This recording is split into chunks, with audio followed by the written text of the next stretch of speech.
Assalamualaikum semua. Berjumpa kembali di channel Bibir Senja. Sebelum kisah ini merambat ke titik-titik sensitif, pastikan lotion disimpan, tisu dilipat, dan posisi duduk nyaman. Kalau suara ini bikin jantung deg-degan, atau bagian lain mulai ikut tegang, jangan lupa like dan subscribe. Karena malam ini, imajinasi Anda akan kami ganggu perlahan dan dalam. Terima kasih dan selamat mendengarkan.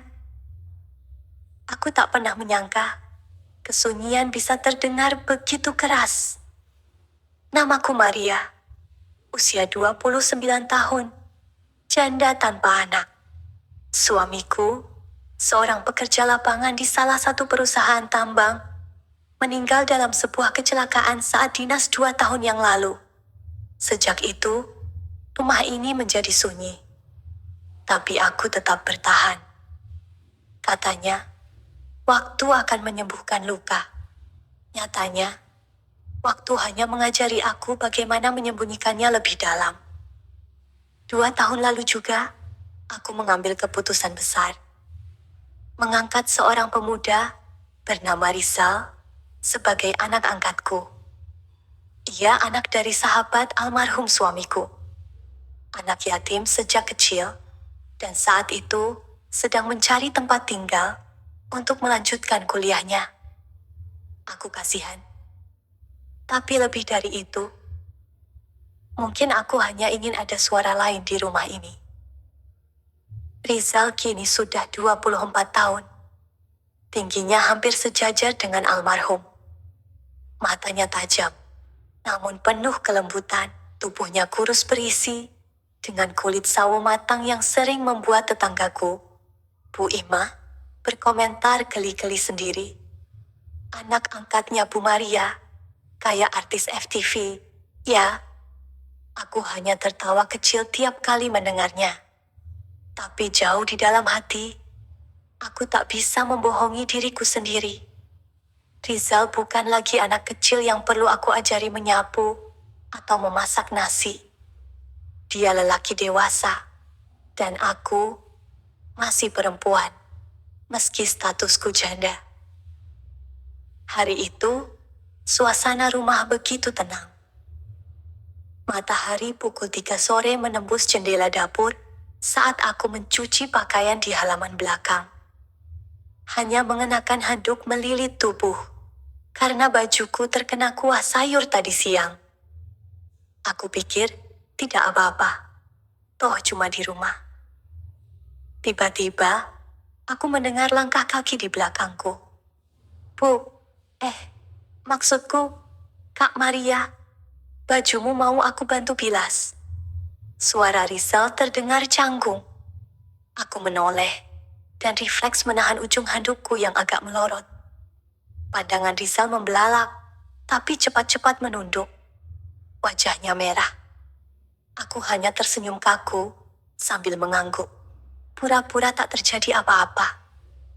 Tapi sejak hari itu, suasana menjadi berbeda. Entah kenapa, aku merasa tubuhku mulai lebih sadar ketika berjalan di dekat Rizal. Aku mulai memerhatikan caranya menatapku, diam-diam. Caranya memanggil namaku, bukan lagi Bu, tapi mulai berubah jadi Kak. Lalu caraku juga mulai berdandan lebih rapi, walau hanya ke dapur. Mungkin itu cuma naluriku sebagai wanita. Atau mungkin aku mulai merasa hidup kembali. Tapi aku tahu, jika ada satu hal yang tidak boleh terjadi, itu adalah perasaan ini. Karena bagaimanapun, dia anak angkatku.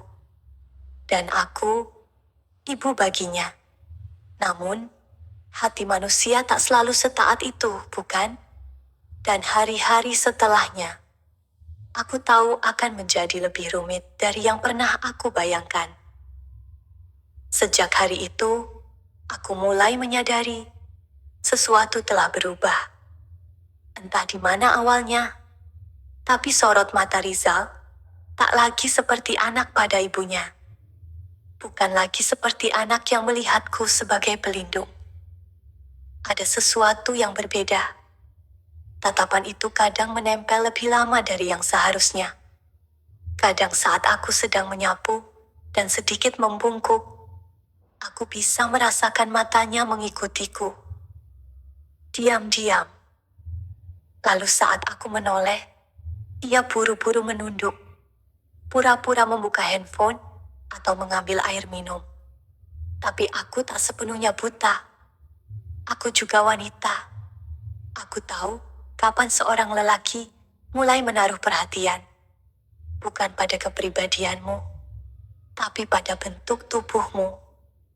Dan aku tahu, dada besar yang dulu sering membuatku minder saat muda, kini entah kenapa justru terasa jadi pusat perhatian. Apalagi di rumah hanya ada kami berdua. Bu, Kak, rambutmu wangi banget hari ini, katanya suatu malam sambil membawakanku teh hangat ke kamar. Aku tertawa pelan. Makasih. Barusan keramas pakai sampo mawar. Tapi jangan sering-sering ngambangin pujian, ya. Nanti ibu GR. Boleh dong. GR-nya buat aku aja. Aku terdiam. Kalimatnya terdengar ringan, tapi nada suaranya terlalu jujur. Kami berdua saling tatap beberapa detik. Sampai akhirnya aku mengalihkan pandangan. Jantungku berdegup lebih cepat dari biasanya. Aku menyesap teh hangat yang dia buat, sambil mencoba mengalihkan pikiran. Tapi aroma teh dan hangatnya tangan Rizal, yang barusan menyentuh gelas, seperti menyusup hingga ke dada. Aku sadar, ada dinding yang mulai retak. Malam-malam berikutnya, aku mulai bermimpi aneh. Dalam mimpi itu, Rizal memelukku dari belakang saat aku mencuci piring. Tangannya hangat, pelukannya erat. Dan dalam mimpi itu, aku tak menolak. Aku bangun dengan keringat di dahi, dan rasa bersalah yang menyesakkan dada. Tapi yang lebih menggangguku adalah kenyataan bahwa aku tidak merasa jijik. Justru sebaliknya. Ada rasa hangat di dada. Rasa yang sudah lama tidak aku rasakan sejak kepergian suamiku. Dan pagi itu, saat Rizal keluar dari kamar dengan kaos tipis dan rambut acak-acakan, aku terpaksa menunduk. Aku malu dengan pikiranku sendiri. Apakah aku sudah sejauh itu? Aku tak tahu harus bagaimana. Aku hanya tahu, kalau perasaan ini terus tumbuh, maka akan ada yang harus dikorbankan. Tapi siapa yang bisa mengendalikan cinta? Jika cinta itu tumbuh di tempat yang salah, hari itu, matahari sedang galak-galaknya. Panasnya menampar ubun-ubun, menyusup sampai ke ubin ruang tamu. Aku memutuskan menjemur cucian lebih awal. Rizal baru saja pulang dari kampus. Bajunya basah oleh keringat, dan langsung membuka kaosnya begitu masuk rumah. Panas banget di luar, Kak. Aduh, gerah, katanya sambil mengibas tubuhnya dengan handuk kecil. Aku sempat memalingkan pandangan. Tapi bukan karena risih. Justru karena terlalu memperhatikan. Perutnya mulai berotot, pundaknya kekar. Anak ini bukan anak kecil lagi. Aku lanjut menjemur baju di halaman belakang. Tapi tali jemuranku lepas. Aku panik, karena sebagian baju jatuh ke tanah yang lembab. Rizal yang melihat dari dalam, segera berlari membantu. "Nih, aku bantuin aja ya," katanya sambil memegang ujung tali jemuran. Aku ikut mengangkat sisi satunya. Tapi karena posisi kami terlalu dekat, tubuh kami bersentuhan. Hanya sebentar. Tapi cukup untuk membuat seluruh kulitku menegang. 1 detik, 2 detik, aku bisa merasakan dadaku menyentuh lengannya. Aku refleks menjauh. "Maaf," Rizal hanya mengangguk, tapi wajahnya terlihat tegang. Kami tak bicara, hanya diam menyelesaikan jemuran dalam senyap. Tapi sejak itu, tubuhku seolah terus mengingat momen itu. Bukan karena risih, tapi karena hangat. Karena jujur saja, sudah lama sekali tak ada laki-laki yang menyentuhku. Bahkan secara tidak sengaja sekalipun. Malam harinya, suasana jadi canggung. Aku memasak mie goreng kesukaannya, berharap bisa mencairkan suasana. Tapi saat kami makan berdua di meja dapur, percakapan nyaris tak ada. Sampai akhirnya dia berkata pelan, "Aku nggak sengaja tadi siang. Tapi, Kak Maria tahu kan, aku nggak pernah anggap kakak sebagai ibu." Aku berhenti mengunyah. Jantungku berdebar tak karuan. "Maksud kamu?" Dia menatapku. Dalam. Jujur. Tak ada senyum. Tak ada main-main. Kak Maria bukan ibuku, bukan keluargaku. Aku tinggal di sini, tapi sejak dulu, aku tahu aku cuma numpang. Tapi perasaan aku gak bisa bohongin. Aku tak tahu harus jawab apa. Mulutku ingin mengatakan bahwa itu salah, bahwa dia harus menghentikannya. Tapi, tubuhku beku, hatiku bergolak, dan diam-diam, aku bahagia karena seseorang akhirnya mengaku mencintaiku lagi. Malam itu, aku kembali tidur sendirian. Tapi kali ini, bukan karena sepi, melainkan karena aku takut kalau aku izinkan dia mendekat, aku takkan mampu menolak lagi. Dan mungkin, aku tak ingin menolak. Sejak malam itu, aku mulai hidup dalam ketakutan. Bukan takut akan dosa, tapi takut pada diriku sendiri. Setiap hari Rizal semakin berubah. Ia bukan lagi anak angkat yang sekadar numpang tinggal. Ia mulai hadir seperti seorang lelaki yang tahu persis apa yang diinginkannya. Dan sialnya, keinginannya adalah aku. Dia mulai membantuku di dapur, berdiri terlalu dekat saat memotong bawang, menatapku lama-lama saat aku sedang mencuci piring, bahkan sesekali menyelipkan candaan yang membuat pipiku merona. "Kak, kalau nanti aku punya istri, kayaknya bakal susah ngelupain masakan Kak Maria." Aku pura-pura tertawa. "Ya udah, tinggal aja di sini terus. Biar aku masakin terus." Lalu kami saling diam. Karena kami sama-sama tahu, itu bukan sekadar lelucon. Suatu malam, listrik rumah padam. Aku panik.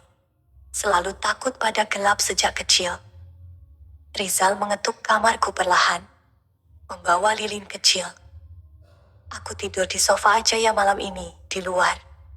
Kalau kakak butuh apa-apa, tinggal panggil." Aku hanya mengangguk. Tapi setengah malam, suara petir menggelegar di luar jendela. Tubuhku gemetar. Aku keluar kamar dengan handuk disampirkan di bahu, dan melihat Rizal masih terjaga. "Boleh temenin sebentar di kamar?" tanyaku pelan. Ia hanya mengangguk, dan kami pun duduk berdua di ujung ranjang. Aku menyelimutkan kaki, dan Rizal duduk menjaga jarak, sopan. Tapi aku bisa mencium aroma tubuhnya yang hangat, lembab, maskulin. Hening begitu panjang. Sampai akhirnya aku berkata, hampir seperti bisikan, "Kamu nggak takut?" "Takut apa?" Suaranya pelan. "Kalau kita keterusan." Dia menoleh. Matanya menatapku dengan sorot yang tak lagi bisa kusembunyikan. "Aku nggak pernah takut jatuh cinta, Kak. Yang aku takut, kakak nggak ngerasain hal yang sama. Detik itu, aku ingin menjauh, tapi tubuhku tidak bergerak. Justru aku makin ingin mendekat. Aku ingin disentuh, ingin diingat lagi sebagai wanita, bukan janda. Ingin dirindukan, bukan dikasihani. Dan saat itu, aku sadar, cinta ini mungkin salah. Tapi, kesepian bisa lebih kejam dari dosa. Malam itu, kami berdua tak bicara banyak. Ia hanya tidur di sebelahku, dengan selimut terpisah, punggungnya menghadap ke arahku. Tapi diam-diam, aku menyentuh punggungnya. Pelan, ragu, tapi nyata. Dan sejak malam itu, batasan-batasan dalam rumah ini mulai kabur. Aku masih mengingat jelas malam itu. Saat semua lampu padam, dan hanya ada satu lilin kecil di sudut meja. Mengayun-ayun lemah, karena hembusan kipas yang nyaris tak berguna. Aku duduk bersandar di kepala ranjang, dengan selimut menutupi dada. Rizal duduk di ujung ranjang, membelakangiku. Kami seperti dua bayangan yang saling tahu keberadaan masing-masing, tapi memilih diam.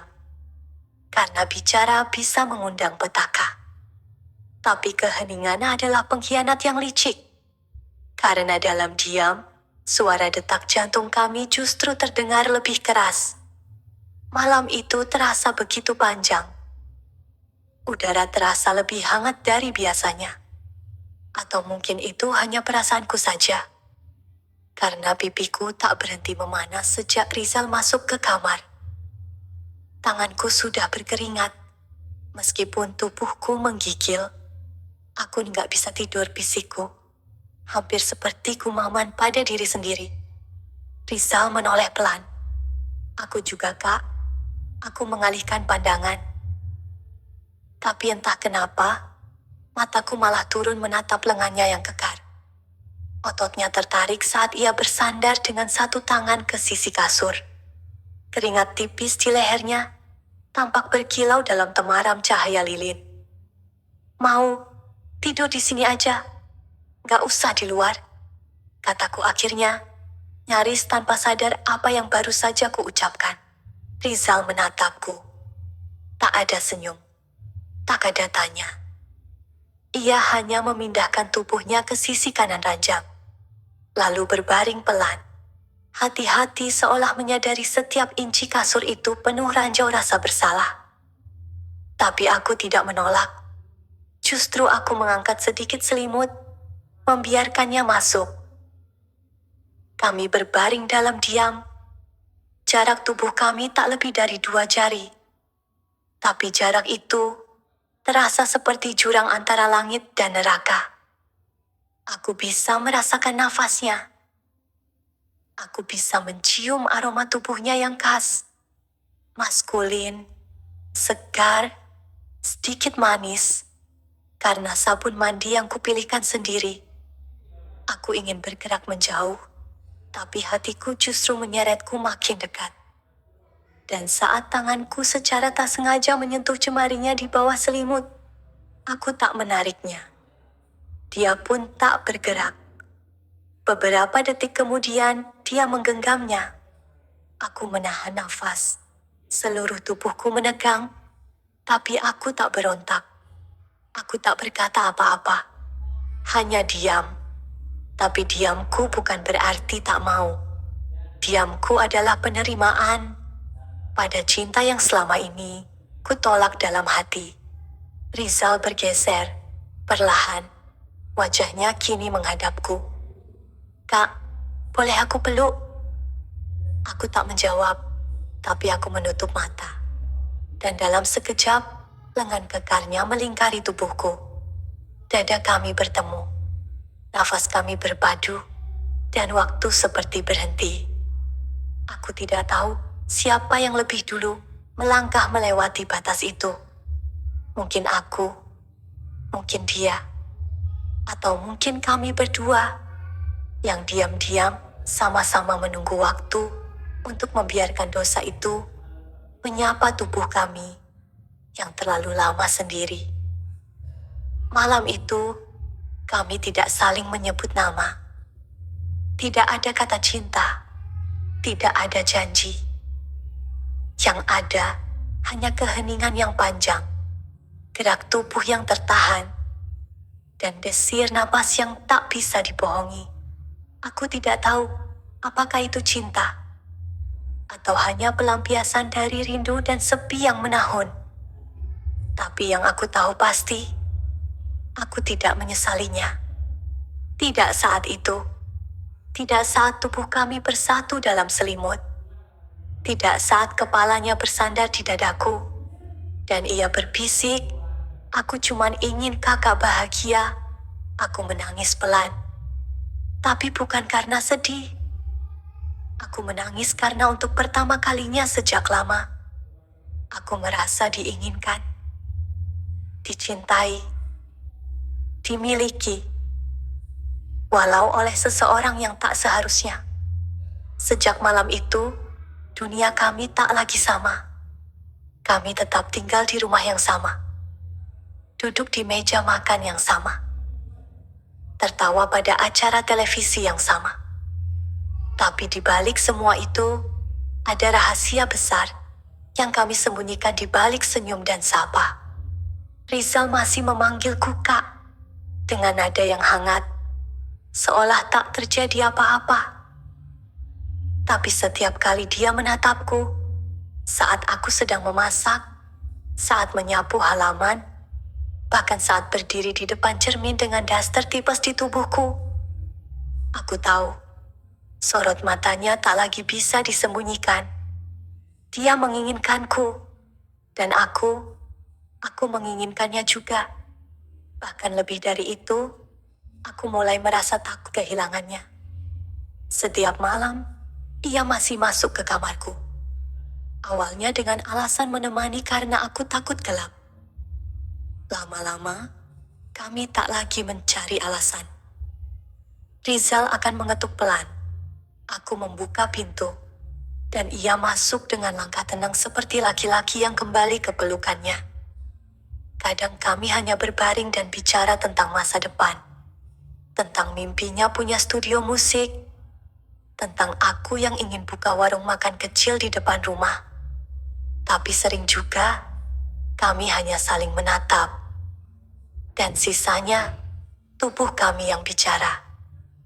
Namun semakin dalam aku masuk ke dalam cinta ini, semakin besar pula rasa bersalah itu menggerogoti pikiranku.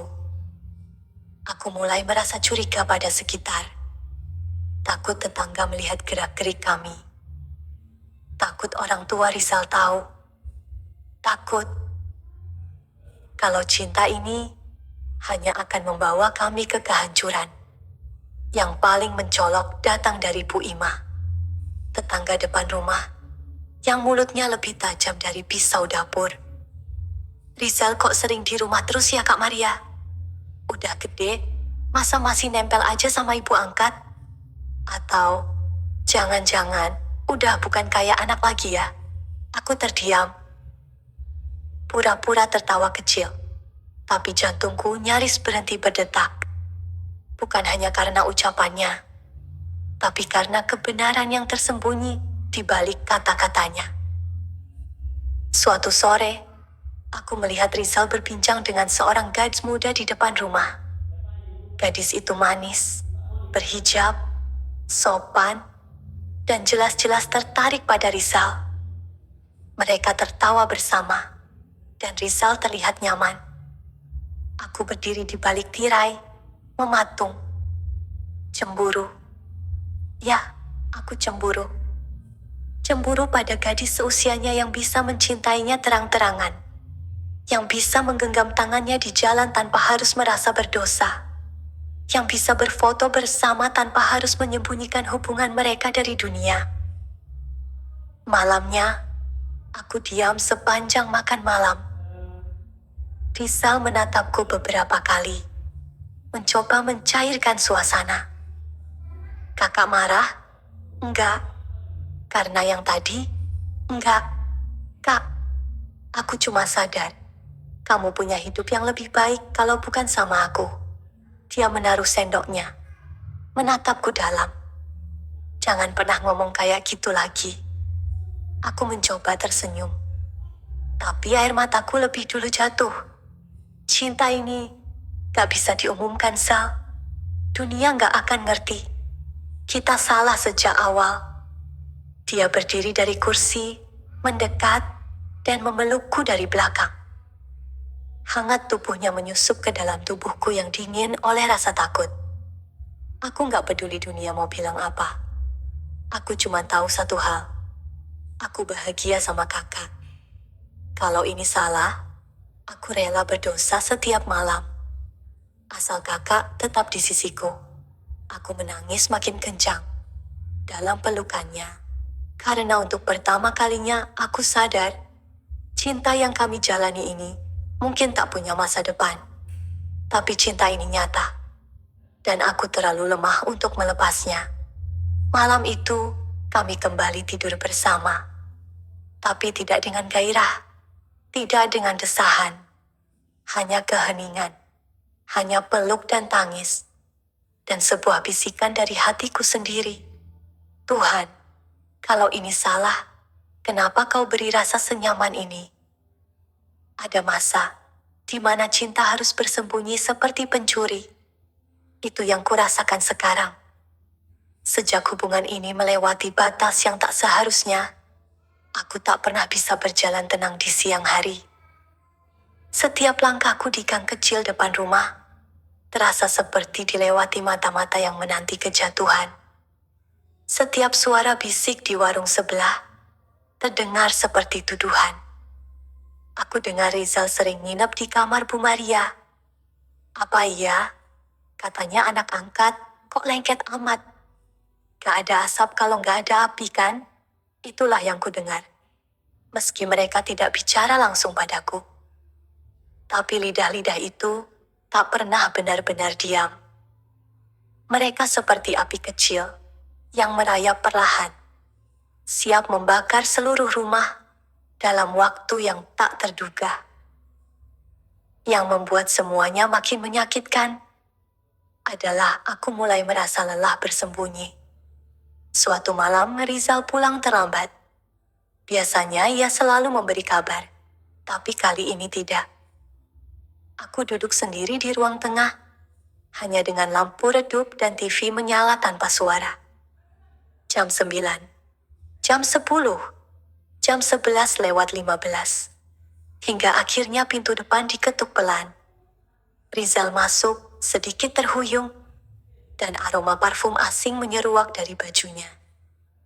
Bukan aroma tubuhnya yang kukenal, bukan aroma kamarku.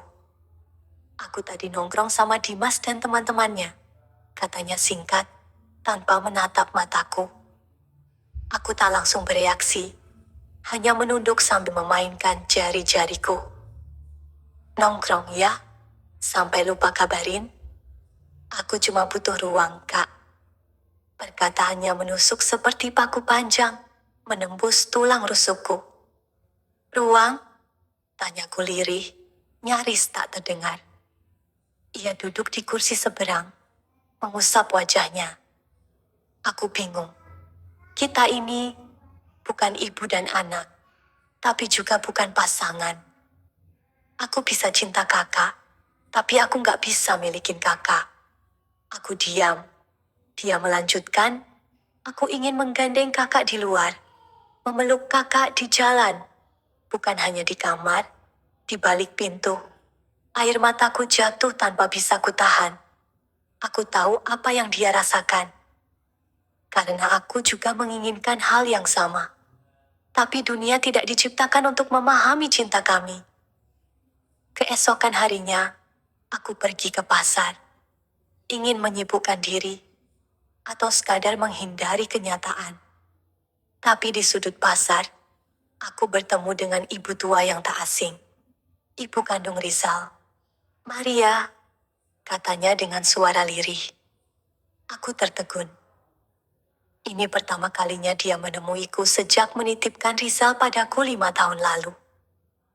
Kami bertukar kabar seadanya, tapi dari sorot matanya, aku tahu ia melihat sesuatu yang aneh. Aku dengar, Rizal gak pernah lagi cerita tentang cewek. Kamu jaga dia baik-baik ya, katanya penuh makna. Aku hanya bisa mengangguk. Aku tidak tahu apakah dia tahu, tapi kalimatnya menancap seperti panah yang membuatku kembali sadar. Cinta ini bukan hanya tentang aku dan Rizal, tapi tentang bagaimana kami akan menghancurkan orang-orang di sekitar kami jika semua ini terbongkar. Malamnya, aku bicara pada Rizal dengan suara pelan, nyaris seperti doa.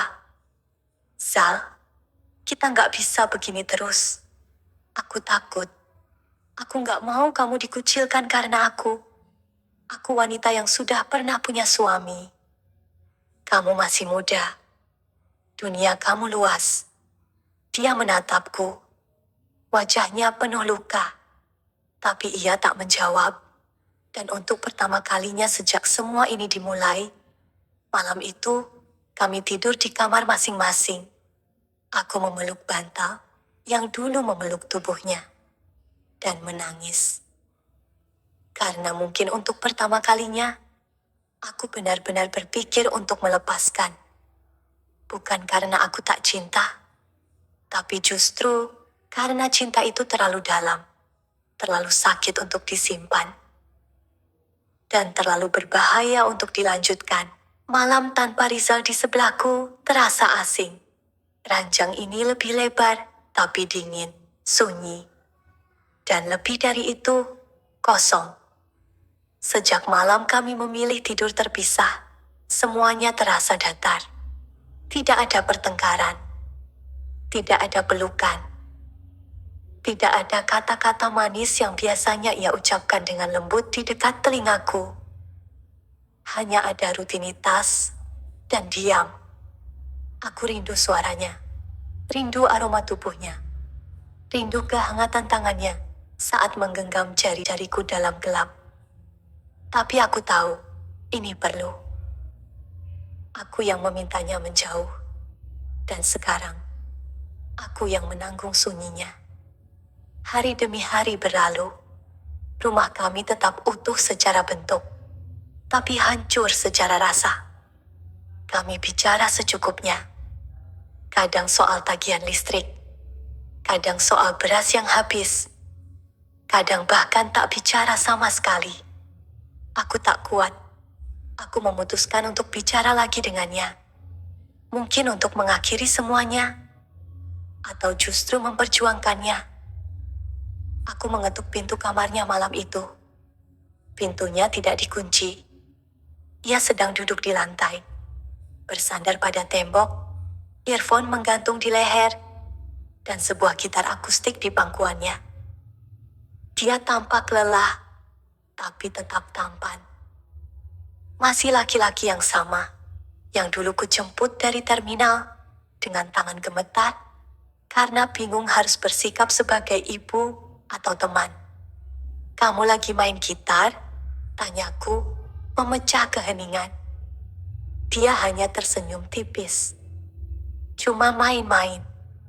Aku boleh dengar, ia mulai memetik sanar. Lagu yang ia nyanyikan lirih. Tentang wanita yang ia cintai, tapi tak bisa ia miliki. Tentang luka yang harus ia telan dalam diam. Tentang cinta yang harus dikubur demi menyelamatkan yang dicintai. Aku menangis. Di situ, di depan pintunya, dalam sunyi yang mengiris. Saat lagu selesai, ia meletakkan gitarnya. Matanya merah. Ia menatapku dan berkata pelan, "Aku gak bisa pura-pura gak cinta, Kak." Aku berjalan mendekat, dan tanpa sadar tubuhku sudah memeluknya.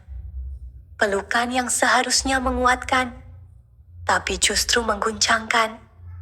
Karena kami tahu, cinta ini tidak bisa ditinggal, tapi juga tidak bisa dijalani. Kami kembali ke kamar malam itu.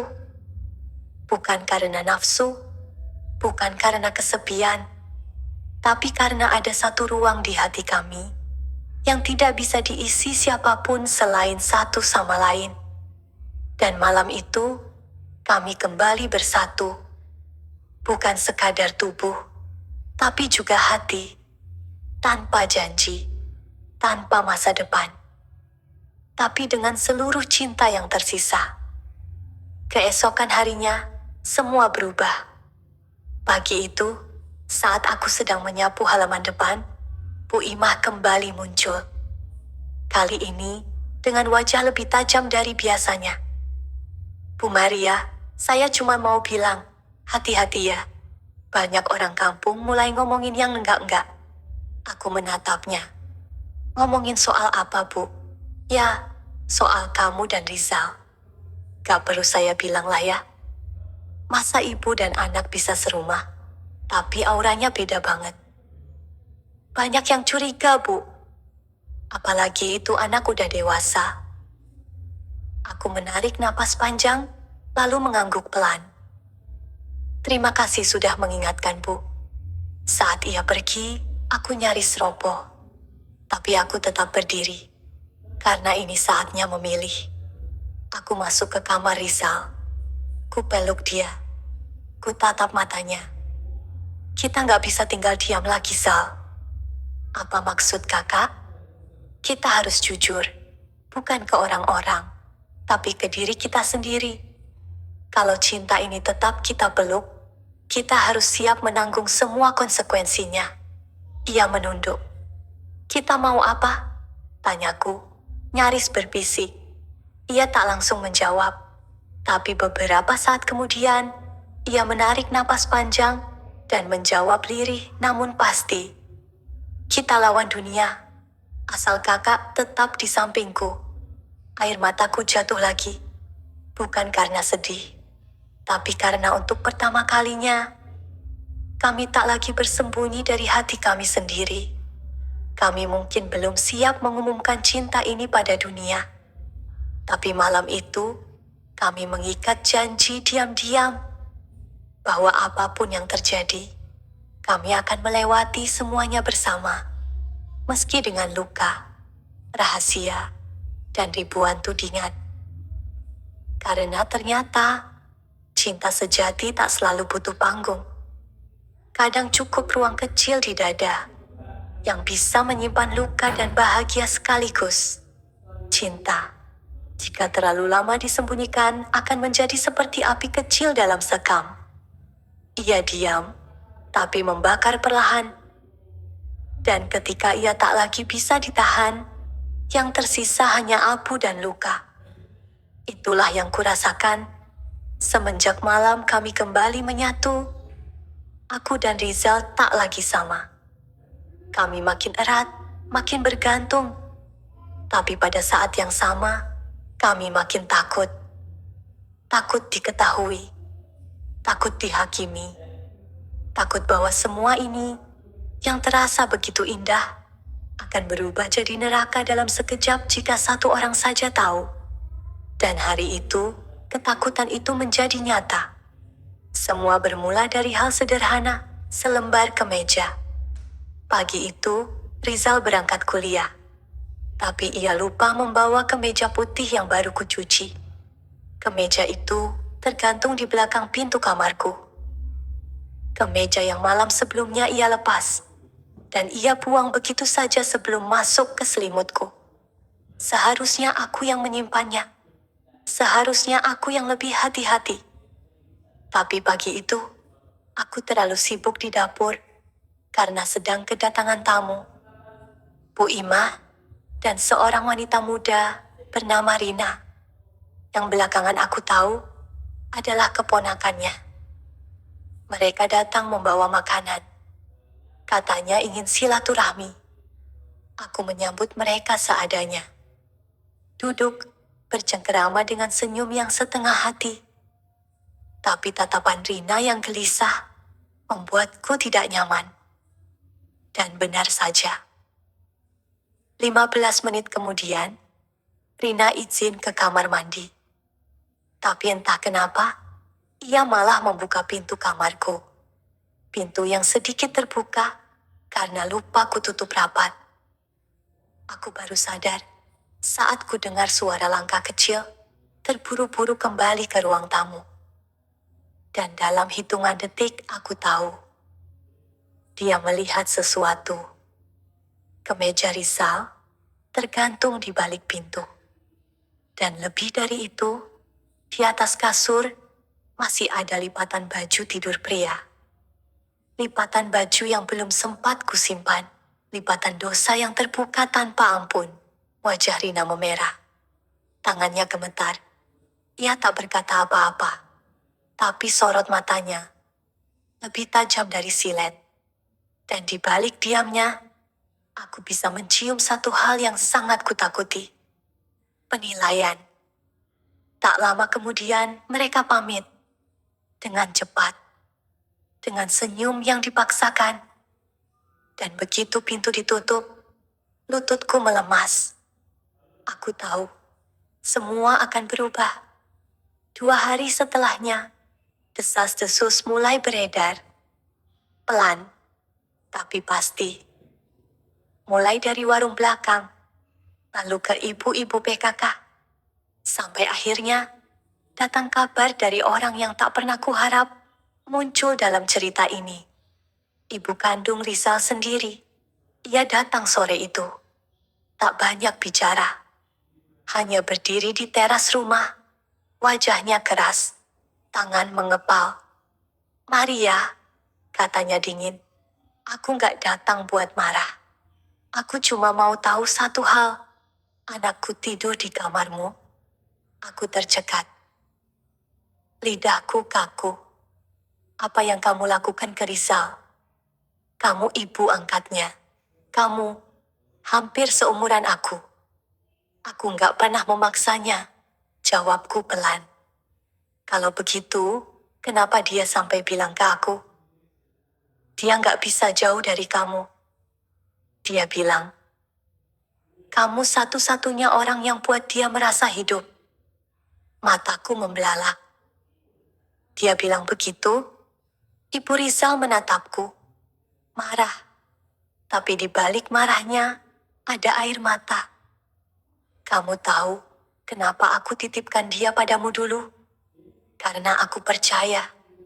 Karena aku lihat kamu tulus. Tapi sekarang, kamu tahu ini bukan cinta biasa, Maria. Ini akan menghancurkan hidup dia." Aku tak membela diri. Tak bisa. Karena jauh di dalam hati, aku tahu dia benar. Malamnya, aku dan Rizal duduk berdua di ruang tamu. Lampu dipadamkan. Hanya cahaya dari luar yang menyusup melalui jendela. "Zal, dia datang ke sini ya." Aku minta maaf. "Buat apa, Kak? Karena semua ini mungkin salah. Kalau ini salah, kenapa rasanya benar setiap aku peluk Kakak?" Aku menangis. Lagi. "Aku cinta kamu, Zal. Tapi cinta ini sudah menyakiti terlalu banyak orang. Termasuk diriku sendiri." Dia meraih tanganku, menggenggamnya erat. "Kita bisa pergi, tinggalkan semua. Mulai hidup baru. Di tempat orang gak kenal kita." Hatiku bergetar. Tapi logikaku menangis. Dan sampai kapan kita mau lari? Sampai tua? Sampai kita jadi cerita yang dikutuk sepanjang hidup? Dia menunduk. Lama. Hening. Lalu ia berkata lirih. "Aku gak kuat, Kak." Aku bangkit. Mengusap air matanya. Mencium keningnya seperti ibu. Tapi dengan cinta seperti wanita. "Kalau memang kamu cinta aku, lepaskan aku. Biarkan aku tanggung semua aib ini.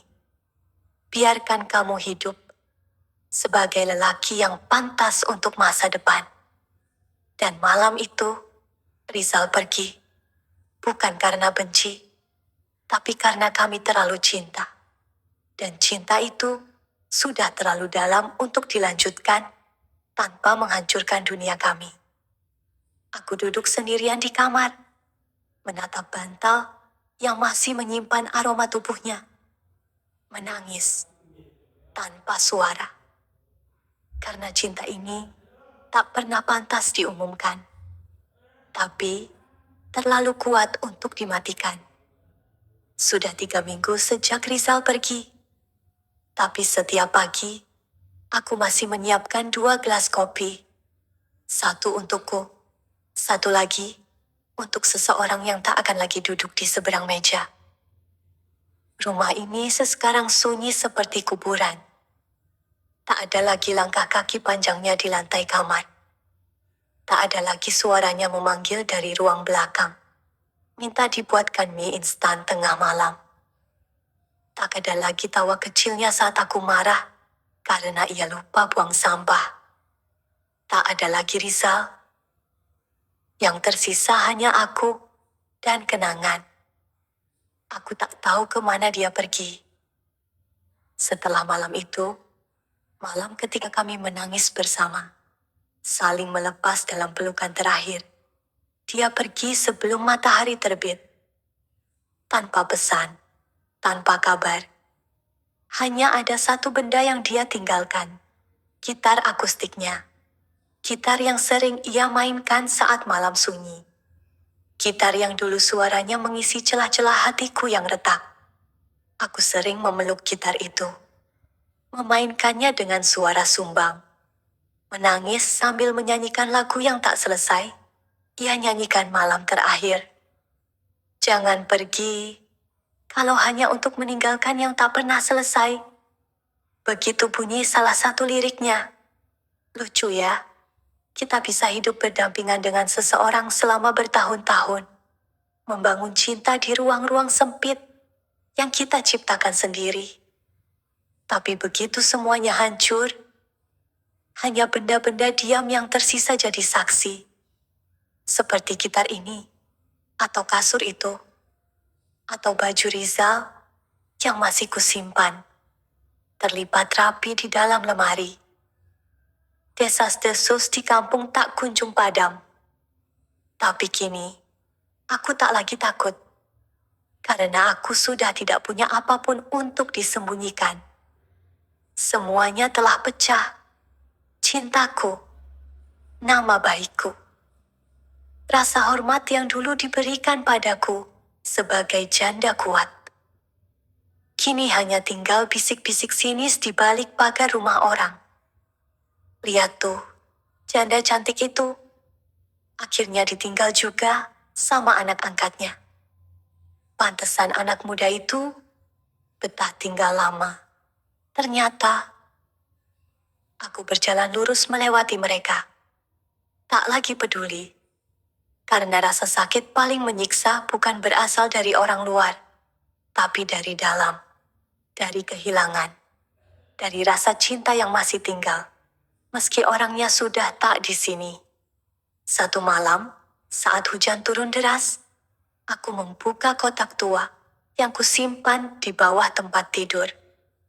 Isinya, foto-foto lama Rizal. Saat pertama datang ke rumah, saat lulus kuliah, saat ulang tahunnya yang ke-25, ketika aku membuatkan kue sederhana dengan tulisan anakku Rizal. Tapi kini, aku tak tahu lagi harus menyebutnya apa. Anakku, kekasihku, dosa terindah dalam hidupku. Aku hanya tahu satu hal. Dia mencintaiku, dan aku mencintainya. Satu-satunya perbedaan dari cinta kami dengan cinta orang lain adalah kami tidak boleh memilikinya. Dan malam itu, aku menulis sesuatu. Diari kecil, bukan untuk Rizal, tapi untuk diriku sendiri. Karena aku tahu, akan tiba masanya aku tua, tubuhku melemah, dan mungkin aku mulai melupakan wajahnya. Tapi rasa ini, aku ingin mengabadikannya. Sebagai pengingat bahwa sekali dalam hidupku, aku pernah dicintai dengan sepenuh hati. Untuk Rizal, Aku tak akan menyesali cinta ini, meski dunia menolaknya. Karena dalam pelukmu, aku pernah merasa hidup lagi. Dan meski kita berakhir dalam diam, namamu akan tetap tinggal dalam setiap doa yang kutulis. Dan dalam setiap malam yang kutangisi sendirian. Selamat tinggal, laki-laki yang tak boleh kupunya. Tapi selamanya akan tinggal di hatiku. Aku menutup di hari itu, memeluknya, dan membiarkan air mata membasahi bantal untuk kesekian kalinya. Karena cinta terlarang bukan berarti cinta itu salah.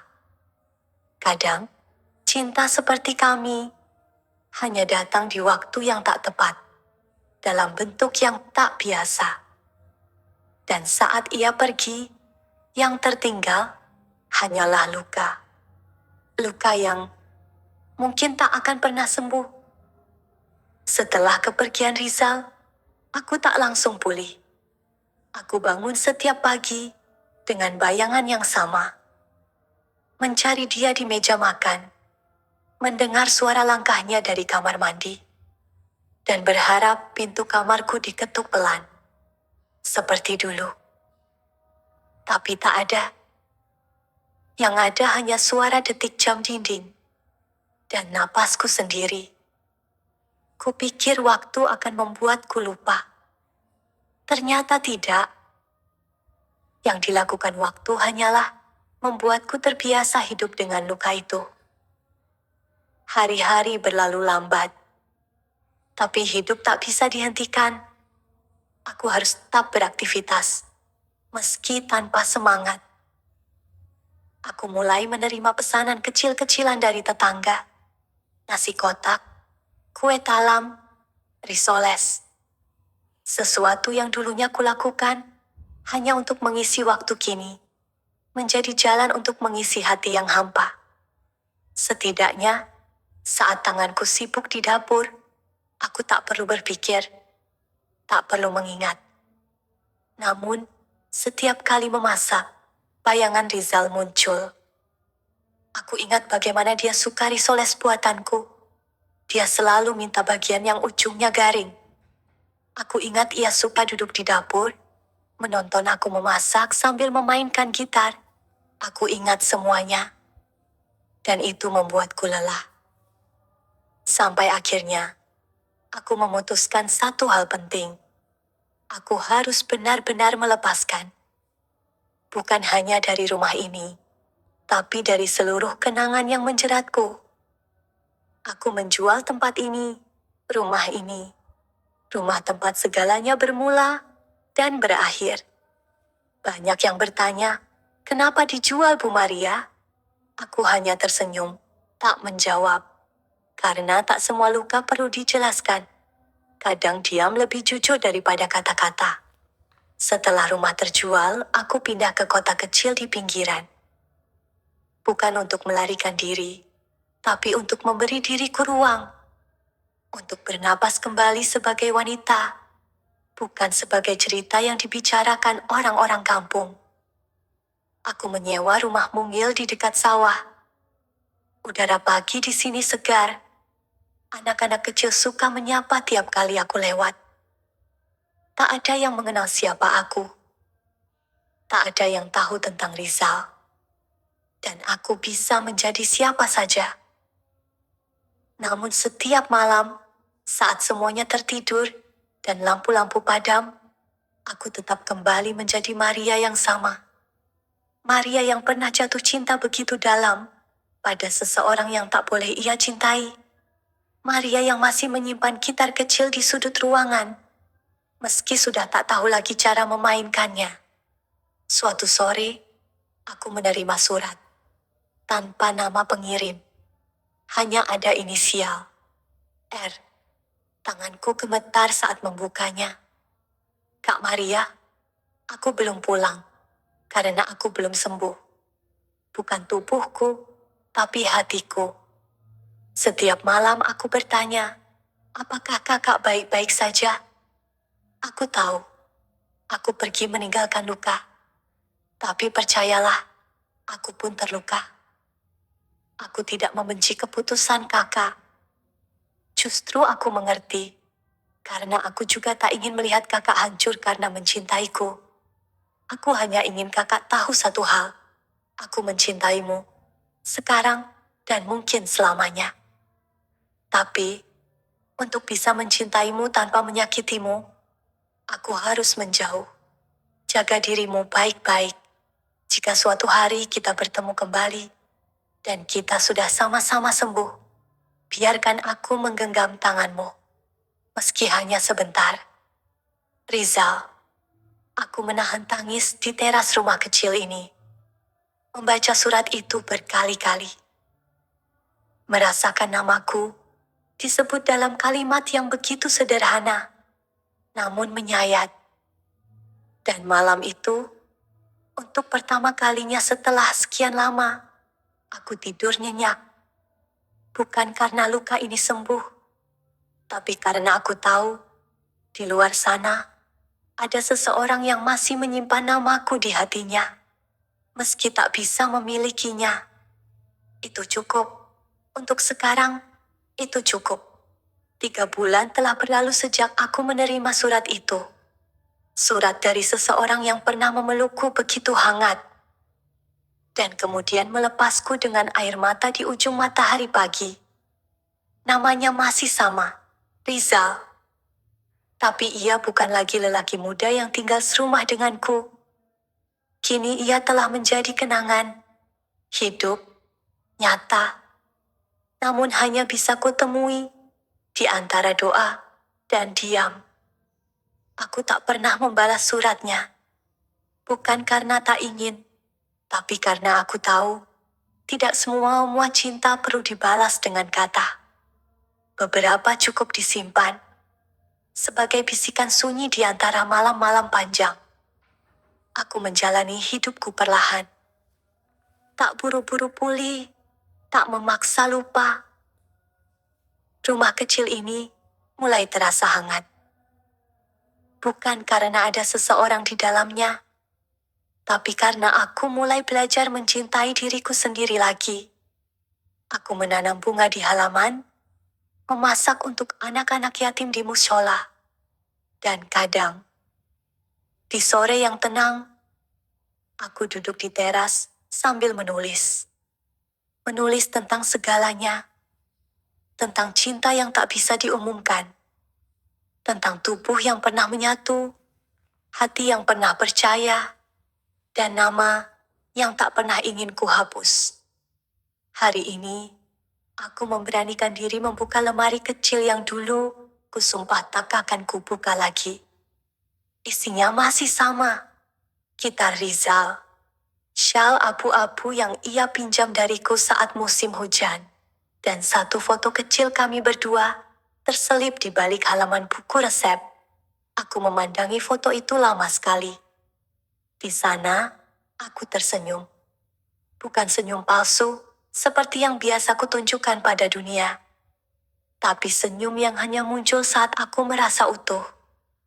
Dan di sampingku, Rizal menatapku seolah aku satu-satunya alasan ia tinggal di dunia ini. Lalu aku tahu bahwa tidak semua cinta harus dimiliki untuk bisa disebut indah. Kadang, cinta yang tak bisa kita peluk, justru yang paling tulus. Yang tidak menuntut, tidak memaksa. Hanya tinggal, diam-diam, selamanya. Malam ini, aku menulis untuk terakhir kalinya tentang Rizal. Bukan karena aku sudah melupakannya, tapi karena aku memilih untuk membiarkannya tenang di ruang paling sunyi dalam hatiku. Rizal, jika kau membaca ini suatu hari nanti, ketahuilah bahwa aku masih mencintaimu. Bukan sebagai ibu angkatmu, bukan sebagai kekasih yang dulu kau peluk, tapi sebagai wanita biasa yang pernah kau buat merasa hidup kembali. Cinta kita mungkin salah menurut dunia, tapi bagiku, itu satu-satunya hal yang pernah benar. Selamat tinggal, cinta yang tak pernah bisa kupunya, tapi akan selalu kuanggap rumah. Dan saat ku tutup buku harianku malam ini, aku tahu aku tak lagi menangis karena kehilangan, tapi karena aku akhirnya bisa mencintai tanpa ingin memiliki. Dan disitulah cinta ini menemukan akhir yang paling utuh. Pesan moral: tidak semua cinta harus dimiliki. Cinta yang tulus tidak selalu berujung pada kebersamaan. Kadang, cinta justru mengajarkan kita bagaimana caranya melepaskan demi kebaikan orang yang kita cintai.